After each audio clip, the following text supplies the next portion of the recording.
Hey there, guys. How's it going? Welcome to Breakfast All Day and happy 2022 to you all. I'm Christy. That's Alonso. Finally, for us today, it is the LA Film Critics Association pick for the best film of the year. It is Drive My Car. Alonso will tell you about it. So this is the latest from Ryusuke Hamaguchi. I have not seen his other 2021 release, Wheel of Fortune and Fantasy, although that is coming out on Blu-ray this month. So I need to get my hands on it. I am a big fan of his film Happy Hour, which is like 5 hours long. This one's about 3, but it is riveting stuff. So it stars, sorry, I've got all these names in front of me here. Hidetoshi Nishijima as a Tokyo stage actor and director. The beginning of the film, this is a movie where the opening credits come in about a quarter of the way through the film, because it turns out the whole beginning is a prologue for something else that's going to happen later. But we open with him married to a writer, and it's a relationship that on the one hand seems very passionate, but on the other hand has its cracks, and he is aware of the fact that she occasionally sleeps with other people and they never talk about it. One of the people that she does have an affair with is a young actor whom she brings backstage when he is performing in Waiting for Godot. And then years later, when he is in Nagasaki doing at a theater festival, Hiroshima, sorry. In Hiroshima, directing Uncle Vanya, the young actor shows up to audition, and he casts him as Uncle Vanya, which is a seemingly odd choice, much that we will come to explore over the course of the film. Also, the theater festival informs him that even though he likes to drive himself and listen to a cassette in the car that allows him to learn the dialogue for a play, he is not allowed to drive himself. And so they assign him a young driver, and the two of them form a relationship that is unexpected and unpredictable, and allows him to come to some realizations about his life. This is a hard movie to describe the plot of, because it's really about a lot of very subtle moments involving characterization and realization, and it's all, this is a filmmaker who is very much demanding you pay attention to what's going on, because he's not going to stop and spell anything out for you. But what he does eventually reveal over the course of the film and in the way these actors and characters interact is really powerful and really gorgeous. And so I'm thrilled that LAFCA honored it this year, and I hope that people go see it. I'm sure it sounds daunting that it's a 3-hour-long Japanese film that is kind of slow and quiet and demands your attention. But it after that experience, like the cumulative experience of it, leaves a lingering feeling, like a wistfulness, like a melancholy that's also very beautiful. This is based on a Haruki Murakami short story, as was Burning from a few years back, a film that we all loved.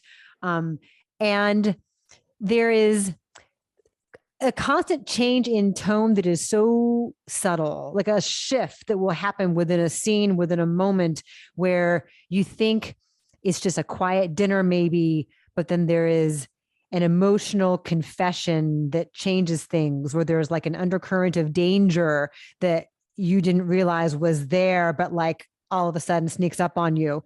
And the command is really impressive here. This is not really a film that you can dip into or watch while you're folding laundry or checking Instagram. Like this, you've got to pay attention to the quiet rhythms, because that's really where the payoff comes in terms of watching, in particular, this relationship between Hidetoshi Nishijima and Toko Miura, who is his young driver, because she's so stoic. Yes. Right. They're both kind of understated people, but she's stoic. And so when she begins to trust a little, and when she begins to reveal more of herself a little more, that's when it becomes quite powerful. I think if you really know Uncle Vanya, this is probably even more rewarding. I will admit that I do not. In terms of like the parallels between what's happening on where they are in the play and where he is in his life, I think if you know this text, it will be more emotionally resonant. And I was not that familiar with it. So are you very? Not really. My main familiarity with it is probably from the early 90s Vanya on 42nd Street, which, was Louis Malle shot in like kind of a crumbling New York theater that was slated for demolition. And I think Andre Gregory had directed the stage version. And it's really great if you've never seen it. Like that was the movie that made me go, Julianne Moore. I got to remember that name. She's amazing in it. Larry Pine and Brooke Smith. It's a really Wallace Shawn. That's probably the version that I know best.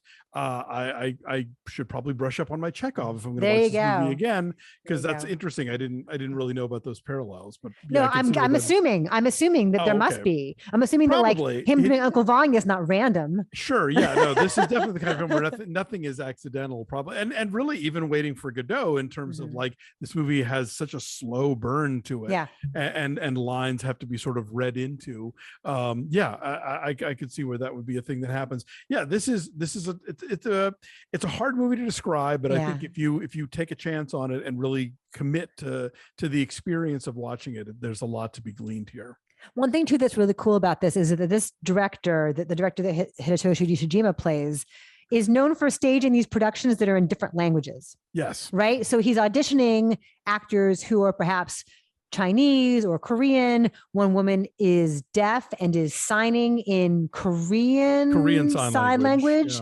Yeah. And so it's a strangely hopeful choice, and it's a strangely optimistic one in terms of the possibility of human connectedness in a film where people don't always say how they're feeling, in a world where we so often feel disconnected from each other, and in a story where from the very beginning it's established that there are secrets.